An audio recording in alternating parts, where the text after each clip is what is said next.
Hello दोस्तों, मैं हिमांशु कुमार आप सभी लोगों का स्वागत है हमारे चैनल कॉमिक्स हीरो पर। और हमारी आज की पेशकश है भेड़िया की कॉमिक्स। भेड़िया आया। भारत टाइम्स। भेड़िए की मूर्ति को काला बच्चा के गिरोह ने चुरा लिया और जंगल में मच गया हाहाकार। आसाम के आदमखोर बंगाड़ा कबीले में एक पहाड़ में छिपी थी बेशकीमती भेड़िए की मूर्ति, और जंगल के कई कबीले इस मूर्ति के आगे नरबली चढ़ाकर पूजा करते थे। जंगल में एक ओझा चीख चीख कर कह रहा था, अगर भेड़िया अपनी गुफा से निकल गया और उसके मुंह में इंसानी खून टपका तो वह जिंदा हो जाएगा। आसाम के जंगलवासियों, भेड़ियों को वापस लाना होगा, वरना बहुत तबाही मचेगी। हम पर मुसीबतों के पहाड़ टूट पड़ेंगे। और इसी पल अनोखा खेल खेला प्रकृति ने। आह! धरती हिल रही है। तबाही, मौत, मुसीबत। प्रकृति मजबूत कर रही थी उनके अंधविश्वास की इमारत को। भूगर्भीय खलबली के कारण फट गया बरसों से सुप्त पड़ा ज्वालामुखी। वह दृश्य देखकर थर्रा उठे कबीलावासी। पर्वत आग उगल रहा है। भेड़िया गुफा से निकल गया। कुल देवता रुष्ट हो गए। क्रोधित व भयभीत कबीलों के सरदारों ने संयुक्त अभियान छेड़ डाला। हमें बगांडा का कुल देवता वापस लाना है। कुल देवता को फिर से उसी पहाड़ी पर स्थापित करना है। उधर भेड़िया सचमुच एक खंडहर नुमा इमारत में जिंदा हो गया था और बड़े बड़े अपराधियों के गिरोह उसे तलाश कर रहे थे। भेड़िए ने काला बच्चा के गिरोह को खत्म कर दिया। जंगल के सब भेड़िए उसके गुलाम थे। तुम सब मेरे गुलाम हो। सदियों से गुलाम हो कि नहीं? हम सब गुलाम। हमारे बाप दादा आपके गुलाम। हमारी 7 कौम आपकी गुलाम। जंगल के ही किसी हिस्से में किंग जबरान, ये आदमी उस आदमी का पता जानता है। गुड। क्रूटो, उस आदमी को मेरे काम के लिए तैयार करके यहाँ लेकर आओ। चट। जो हुक्म किंग अबरान। और चल पड़ा क्रूटो प्रकृति से खिलवाड़ करता हुआ, जंगल की सुंदरता को नष्ट करता हुआ। और तब बस बस, यहीं रोक दो। इससे आगे पैदल जाना पड़ेगा क्योंकि जंगल की तबाही देखकर सठिया जाएगा बूढ़ा, और फिर हम उससे कुछ काम नहीं करवा सकेंगे। क्रूटो, चाहो तो फिर मुर्दे भी उसका काम करने को उठ खड़े होते हैं, लेकिन तुम कहते हो तो फिर है। ठीक है तांबी, यहाँ से हम पैदल चलते हैं। और उस क्षण चौंक कर उठी वो 2 निगाहें। यही है वो आदमी फ्रूजो। कहते हैं 150 साल से है इसकी उम्र। ओह, मैं इससे बात करता हूँ। अपने शब्दों में दरिंदगी टपकाने की चेष्टा कर रहा था क्रूटो। मेरा नाम क्रूटो है और काम जिंदा लोगों के जिस्म से खाल उतारना है। तांबी कह रहा था कि 15 साल की उम्र से तू ये काम कर रहा है। ओह, बहुत सारे पशु पक्षी पाल रखे हैं तूने यहाँ, और बहुत सारे पशु पक्षियों की भाषाएं भी जानता है। ओह, भेड़िया भी पाल रखा है। कई भाव आ जा रहे थे बूढ़े फ्रूजो की आंखों में। फ्रूजो, हमें एक तुझ जैसे ही आदमी की ज़रूरत है। तुझे हमारे साथ काम करना होगा और करना ही होगा। बदले में तुझे मुंह मांगी दौलत देंगे। हाँ बोल, मेरे काम के लिए हामी भर। बूढ़े की आंखों में क्रोध व आश्चर्य के मिले जुले भाव थे। घृणा के साथ कह उठा बूढ़ा फूजो, बेटा, तू जिसे धमकी दे रहा है वो अपनी जिंदगी के 150 साल पूरे कर चुका है। क्या तुझे उम्मीद है कि वो तेरी इन धमकियों से डर जाएगा? गर, इसका मतलब तू हमारे साथ काम करने से मना करता है? नहीं, बल्कि मैं जानना चाहता हूँ कि तुम्हें मुझसे क्या काम है। किंग जबरान, वन्य प्राणियों की खालों, सींगों, हड्डियों व दांतों का करोड़ों रुपयों का वार्षिक कारोबार चल रहा है, जिसका जंगलों का बेताज बादशाह है किंग जबरान। किंग जबरान, इस सप्ताह 50 शेर की खालें, 20 जोड़ी हाथी दांत, 5 सींग गैंडे के और 15 हिरण की खालों और सींगों के जोड़ों के अलावा ये कस्तूरी भी हाथ लगी है। ओह, कस्तूरी भी, वाह! जंगल में पीसियों लोटा किंग जबरान के लिए काम कर रहे हैं। सांपों की खालों की मुंह मांगी कीमत देते हैं किंग जबरान। लेकिन फॉरेस्ट ऑफिसर के भय से जंगल से उस माल का 25% भी नहीं निकल पाता जितने की डिमांड होती है। लाख चौकसी के बाद भी ये शैतान गिरोह प्राणियों का शिकार करने से बाज नहीं आते। इनका इलाज यही है, गोली, धाएं। ओह, और क्रूटो के मुंह से यह सब सुनते ही बूढ़े फूजो की आंखों में क्षण प्रति क्षण बढ़ रही थी नफरत व घृणा। फूजो, हमें तेरी जरूरत इसलिए है क्योंकि तू कई पशु पक्षियों की भाषाएं जानता है। अगर हमारी ज़रूरत के मुताबिक तुम वन्य प्राणियों की भाषा में वन्य प्राणियों को एक ही स्थान पर बुला लेगा तो किंग जबरान की सारी डिमांड एक ही झटके में पूरी हो जाया करेगी। बूढ़े के चेहरे की झुर्रियां तन गई। यह विद्या मैंने अपने गुरु से केवल वन्य प्राणियों के दुख दर्द समझने और उनकी सेवा के लिए सीखी थी। मासूम व निरीह वन्य प्राणियों के अहित के लिए अपनी इस विद्या का अनुचित प्रयोग मैं कभी नहीं कर सकता।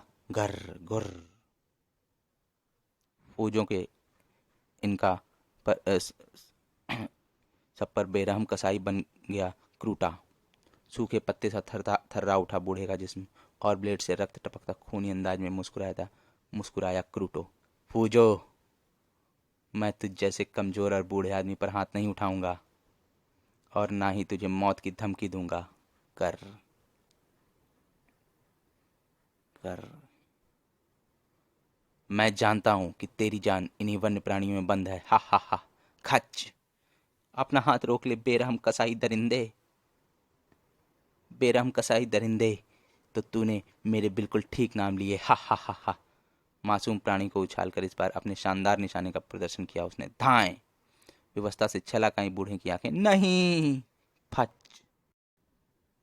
वृक्षों से उतर आई वानर सेना क्रूटो को कूटने के लिए। खी खी खी खी खो खो।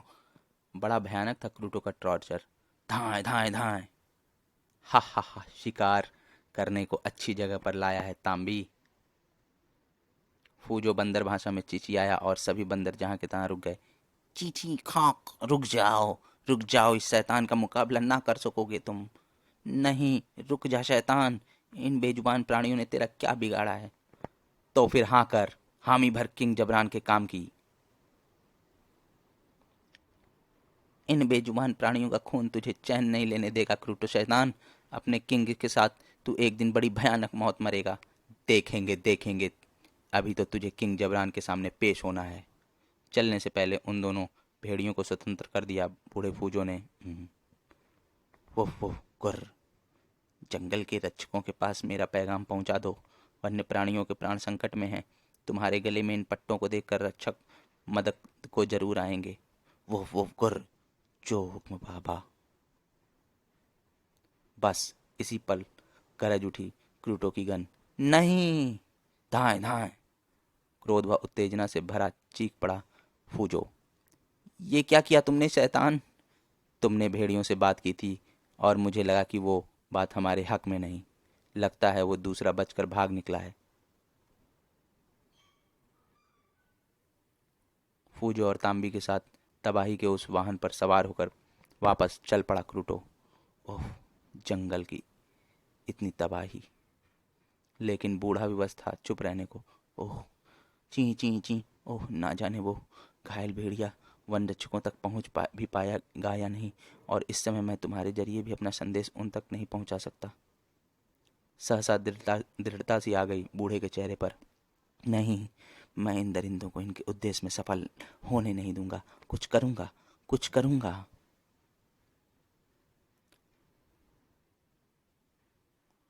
घायल पड़े जंगली भेड़िए के इर्द गिर्द लगती चली गई थी अन्य जंगली भेड़ियों की भीड़। वुफ वुफ, टम उठाओ, जल्दी करो। वुफ कू कू। वुफ वुफ, इसकी टांग घायल है मगर वुफ वुफ गुर, यह अभी जिंदा है। वुफ।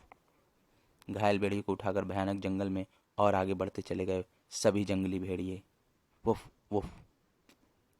भेड़िया फौज की गुर्राहटों से थर्रा उठा वह तहखाना। वुफ वुफ वुफ वुफ वुफ वुफ। उन गुर्राहटों को सुनकर चमक उठी थी वो दो हीरे जैसी आंखें। प्रणाम भेड़िया, प्रणाम भेड़िया, प्रणाम भेड़िया। अभिवादन के जवाब के बाद गूंज उठा वो गरजदार स्वर। ये घायल कैसे हुआ? शायद ये शिकारियों की गोली का शिकार हुआ है मान भेड़िया। ओह, इसकी जांग में गोली अभी भी फंसी हुई है। गोली शब्द से परिचित हो चुका था भेड़िया। विचित्र अंदाज में सिकुड़ गई भेड़िया की आंखें और तर्जनी का ब्लेड सा खून उसने जंगली भेड़िए के घायल स्थान में डाल दिया। इसे होश में लाना होगा, जिसके लिए इसकी जांग में घुसी गोली निकालनी होगी। कू कू फुच। इधर सैनिकों ने वन्य प्राणियों के सामूहिक संहार की तैयारी कर ली थी। किंग जबरान ने, सुन बुड्ढे, हमारे आदमी इस स्पॉट पर चारों ओर फैले हुए हैं और यह इलाका जंगली हाथियों के लिए प्रसिद्ध है। तू यहाँ पर जंगली हाथियों को इकट्ठा करेगा। जंगली हाथी झुंड बनाकर यहाँ आएंगे और पानी पीकर चले जाएंगे। केवल पानी पीकर चले जाएंगे? पानी में क्रूटो ने थोड़ा सा जहर मिलाया है बस। हा हा हा हा हा हा हा। कनपटियां सनसनाने लगीं फूजो की। और अगर तूने कोई गड़बड़ी की तो फिर सैकड़ों जीवों की हत्या की जिम्मेदारी तुझ पर होगी। और अगर मैंने इन शैतानों का कहा मानकर निर्दोष हाथियों को यहाँ बुलाया तो वे बेजुबान प्राणी जिंदा नहीं बचेंगे। ओह क्रूटो, बुड्ढे पर नजर रखना। आप फिक्र ना करें किंग।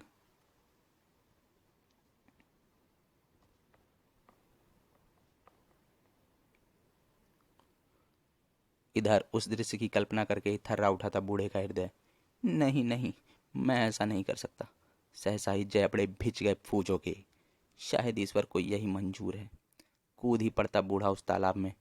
सैकड़ों निर्दोष प्राणियों का हत्यारा कहलाने से यह मौत कहीं बेहतर होगी। लेकिन इसी पल उस मजबूत शिकंजे में कस गई बूढ़ी कलाई।